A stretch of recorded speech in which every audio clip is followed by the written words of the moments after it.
नमस्कार, Savita's kitchen and art या चॅनलवरती आपलं स्वागत आहे। आज आपण सगळ्यांना व लहान मुलांना तर विशेष करून आवडणारं गोड बुंदी रेसिपी करत आहोत। यासाठी लागणारं साहित्य व कृती बघूया। जर तुम्हाला ही माझी रेसिपी आवडल्यास लाईक, शेअर व माझ्या चॅनलवर नवीन असाल तर सबस्क्राइब नक्की करा। धन्यवाद। 1 वाटी हरभऱ्याच्या डाळीचं घरचं पीठ घेतलं आहे। पीठ आपण चाळणीवर टाकून घेऊन छान चाळून घेऊया। चाळून घेतल्यामुळे यातील गुठळ्या सगळ्या मोकळ्या होऊन पीठ आपल्याला फाईन छान तयार मिळेल। या पिठामध्ये आपण चिमूटभर खायचा सोडा टाकून घेऊया व 1 चमचा तेल टाकून घेऊया। 1 वाटी डाळीचं पीठ घेतलं असेल तर आपण अर्ध वाटी पाणी घेऊन थोडं थोडं पाणी टाकत पीठ छान गुठळ्या न होऊ देता एकजीव मिक्स करून सैलसर पीठ तयार करून घ्यायचं आहे। पीठ आपलं छान तयार झालं असेल हे समजण्यासाठी आपण एक झारा घेऊया। ज्या झाऱ्याने आपण बुंदी पाडणार आहोत तो झारा घेऊन त्यावरती हे डाळीचं पिठाचं मिश्रण टाकून पाहूया। यावरचं पीठ जर वेळ घेऊन थोडं थोडं दाणे पडत असतील तर आपलं हे पीठ छान तयार आहे। गॅसच्या शेगडीवरती एक पातेलं ठेवून घेऊन त्यामध्ये आपण 1 वाटी साखर टाकून घेऊया। 1 वाटी डाळीचं पीठ घेतलं आहे तर त्याच वाटीने आपण साखर पण घेऊन त्यामध्ये अर्ध वाटी पाणी टाकून घेऊया व साखर पाणी छान चमच्याने मिक्स करत पूर्ण वितळून उकळायला लागलं की त्यामध्ये चिमूटभर खायचा कलर टाकूया, केशरी कलर।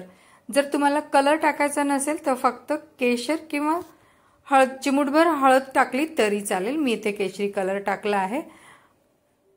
उकळी आल्यानंतर 2 मिनिट आपल्याला पाक परत छान शिजवून घ्यायचा आहे। आपला पाक मधासारखा छान घट्ट असा चिकट लागला पाहिजे एवढा आपल्याला पाक शिजवून घ्यायचा आहे। तर आपला पाक छान शिजून तयार आहे। मधासारखा पाक आपल्याला हाताला जाणवत आहे म्हणजे आपलं हे पाक तयार आहे। 2 चिमटीमध्ये पकडून पहा, तुम्हाला मधासारखं छान असं चिकट लागत असेल तर आपला पाक तयार आहे। दुसरीकडे गॅसच्या शेगडीवरती आपण कढई ठेवून घेऊया, त्यामध्ये तेल टाकून घेऊया। तेल आपल्याला मध्यम गरम करून घ्यायचं आहे व ज्या झाऱ्याने आपण बुंदी पाडणार आहोत तो झारा घेऊन त्यामध्ये 2 चमचे मिश्रण टाकून घेऊया। थोडा वेळ घेत हे मिश्रण खाली आपोआप पडत असेल, आपल्याला न हलवता पडत असेल तर आपले हे मिश्रण तयार आहे। छान दाणे पडत आहेत, छान गोल फुगून आपले दाणे तयार होत आहेत। जर आपले पीठ आपण टाकलेलं पीठ खूप पटकन पडून चपटे दाणे होत असेल तर या स्टेजला आपल्याला हे लक्षात यायला हवं की पिठामध्ये पाणी जास्त झालं आहे। तर असं झालं असेल तर तुम्ही 1 चमचा डाळीचं पीठ मिक्स करून परत एकदा मिश्रण छान मिक्स करून घ्या व परत एकदा झाऱ्यांवरती दाणे टाकून पहा। तर आपलं पीठ अगदी करेक्ट तयार झालं आहे। आपले दाणे पण छान तयार झाले आहेत, गोल गोल दाणे खाली पडून तयार होत आहेत। तर आपलं हे बुंदी छान तयार आहे।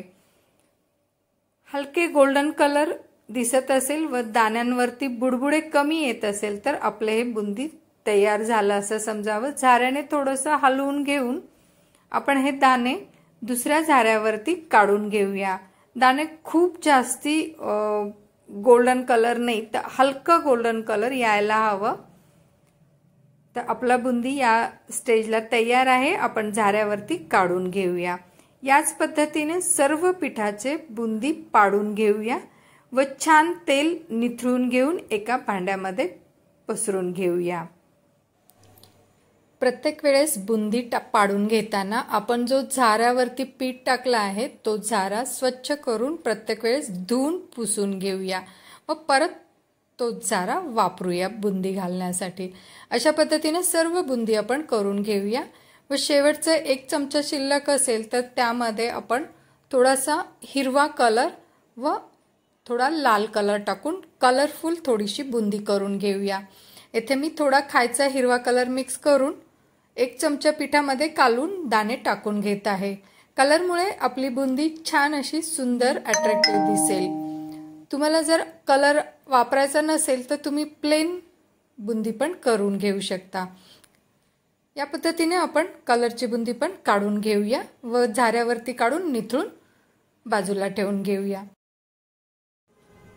तयार करून घेतलेल्या पाकामध्ये केवडा इसेन्स किंवा विलायची पावडर किंवा रोज इसेन्स 2-3 थेंब टाकून घेऊया। तळून घेतलेल्या बुंदीवरती आपण हे पाक सर्व टाकून घेऊन चमच्याने छान हलवून घेऊया। थोड्या थोड्या वेळाने आपण हे बुंदी हलवत राहूया। पाक पूर्ण आटून घेऊन बुंदी आपली तयार होईल। या पद्धतीने थोड्या थोड्या वेळाने परत आपण बुंदी पाक हलवून घेऊया। थोड्याच वेळामध्ये पाक पूर्ण बुंदी शोषून घेईल आणि कोरडं बुंदी आपलं छान तयार होईल। असे हे बुंदीचे दाणे अगदी रसरशीत, अतिशय दिसायला छान व रसरशीत बुंदी रेसिपी तयार आहे। लवकरच भेटूया पुढच्या रेसिपीमध्ये।